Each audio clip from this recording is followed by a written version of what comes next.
Hello everyone, इस video में चक्रवृद्धि ब्याज यानी कि कंपाउंड इंटरेस्ट पर बेस्ड एक क्वेश्चन देखने वाले हैं जो कि सीजीएल मेंस 2020 में पूछा भी गया है। आइए देखते हैं ये कितना आसान क्वेश्चन है या इसे किस तरीके से ट्रिक पर बेस्ड होकर इसे सॉल्व किया जा सकता है।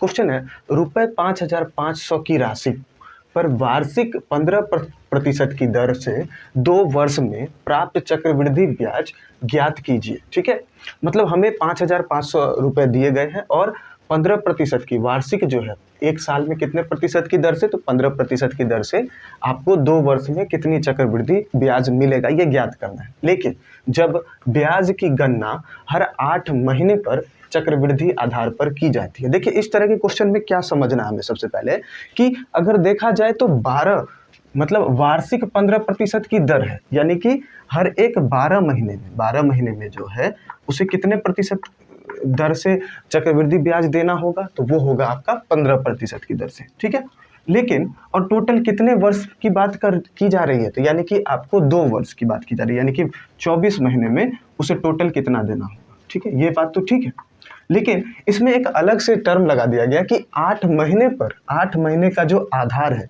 यानी कि हर 8 महीने के बाद 8 महीने में जो भी ब्याज दर होगा उस पर उसे ब्याज देना है, फिर अगले 8 महीने में और फिर अगले 8 महीने में। तो देखिए ध्यान दीजिए, टोटल 24 महीने है, तो 8 महीने का टोटल कितना सेट बनेगा, 3 सेट बनेगा। ठीक है, पहले 8 महीने पे, फिर अगले 8 महीने पे और उसके बाद 8 महीने पे, यानी कि 24 महीने।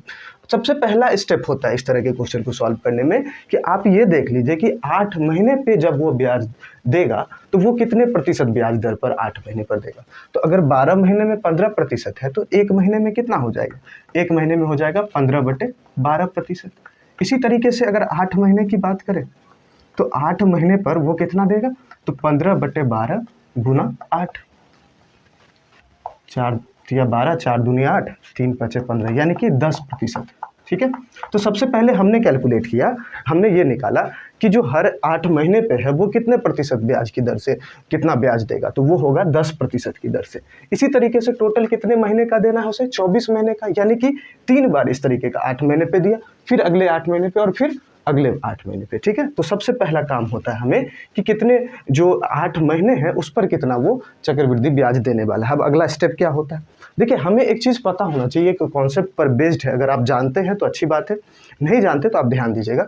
अगर कोई भी, जैसे मान लीजिए कि 10% के ब्याज पर वो कोई चीज़ दे रहा है, ठीक है, तो उसमें जो 10% इसका मतलब हो जाता है 1/10। ठीक है, और 1/10 का मतलब है कि अगर जो आपका प्रिंसिपल है वो 10 रुपये है तो अमाउंट कितना हो जाएगा, 11 रुपये हो जाएगा। ठीक है, यानी कि 10 पर 10% अगर ब्याज दर है तो 10 रुपये अगर प्रिंसिपल होगा, मूलधन अगर 10 रुपये है तो जो अमाउंट होगा उसका वो 1 रुपये ज़्यादा यानी कि 11 रुपये पर होगा। ठीक है, इसी तरीके से अगर बोला जाए ये अगर 1 साल पर 10% है और पूछा जाए 2 साल पर कितना होगा, तो जैसे ही 2 साल की बात हो जाए, 2 ईयर, तो आप जो है टाइम कितना हुआ, 2 गुना हुआ।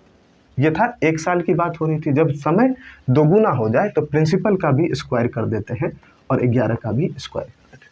इसी तरीके से अगर 3 साल में पूछा जाए कि 3 साल के बाद कितना होगा, तो जो है मूलधन ये कितना गुना हुआ, तो 3 गुना हो गया, इसके ऊपर पावर भी 3 और इसके पावर भी 3, ऐसा हो जाता है। ठीक है, अब आ जाइए यहाँ पर हम लोग बात करते हैं, ये कुछ कॉन्सेप्ट है, ये आपको पता होना चाहिए। अब आइए इस क्वेश्चन में बोला जा रहा है कि जो 8 महीने है उस पर कितना प्रतिशत ब्याज देना पड़ता है, तो 10%, और 10% का मतलब होगा 1/10, और 1/10 हो गया यानी कि आपका मूलधन कितना होगा, तो मूलधन होगा 10 रुपये, और जो आपका अमाउंट है वो कितना होगा, 11 रुपये, यानी कि 10% का मतलब हमने 1/10 लिखा। 10 अगर मूलधन है तो 1 रुपये का ब्याज और 1 होगा। लेकिन ये कितने महीने का है, तो 8 महीने का। ठीक है, 8 महीने में अगर 10 यूनिट है मूलधन तो अमाउंट कितना होगा, 11 यूनिट। लेकिन बात हो रही है कितने महीने की, 24 महीने की। तो यहाँ पर अगर 24 महीने की बात करें, 24 महीने की बात करें तो याद रखिए ये कितना गुना हुआ, 3 गुना। अब समय जितना गुना होता है ना, उतने ही उसके पावर के हिसाब से ये जो आपका मूलधन है या फिर जो अमाउंट है वो बदल जाता है, मूलधन और मिश्रधन बदल जाता है। तो इसके पावर में कितना होगा, 3 हो जाएगा, और यहाँ पर कितना हो जाएगा, 11 के पावर भी 3 हो जाएगा। यानी कि पहले अगर 1000 यूनिट है तो वो बाद में कितना हो जाएगा, 11 के क्यूब, और 11 का क्यूब आपको पता होना चाहिए 1331 रुपये। ठीक है, लेकिन अब क्वेश्चन में क्या दिया है, कि क्वेश्चन में दिया है जो आपका मूलधन है वो कितना है 5500, यानी कि ये जो 1000 यूनिट है ये कितने को रिप्रेजेंट करता है, तो 5500 रुपए को यूनिट का, ठीक है। इसका मतलब 1 रुपए में कितना होगा, तो आप 5.5, ठीक है, 1000 में 5.5 गुना कर दे तो 5500 रुपये। इसी तरीके से जो आपका अमाउंट है, हमें क्या पूछा जा रहा है, हमें पूछा जा रहा है ब्याज, ठीक है। तो यहाँ पर अगर देखा जाए 1000 है और 1331 है, इसमें अगर ब्याज पूछा जाए तो ब्याज कितना होगा, इस मिश्र धन में से मूलधन को घटा देते हैं तो कितना होगा 1331 माइनस 1000, यानी कि आपका 331 यूनिट होगा। और हम लोग जानते हैं कि एक यूनिट की वैल्यू कितना है 5.5, यानी कि 5.5 से इसको गुना कर दिया।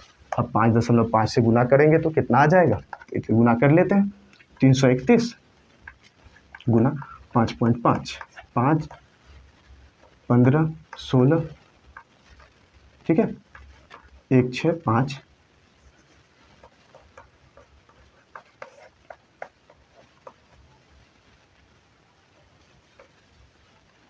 तो ये आपका आ गया 1820 रुपये और 5 पैसे। ये जो आपका रुपीज होगा ये आपका उत्तर हो जाएगा, ठीक है। तो समझ गए कि किस तरीके से अगर इस तरह के क्वेश्चन हो तो कैसे जो ब्याज कैलकुलेट करते हैं उसका क्या ट्रिक्स से क्या अप्रोच होना चाहिए। तो ये रहा आपका पूरा प्रोसेस, ठीक है।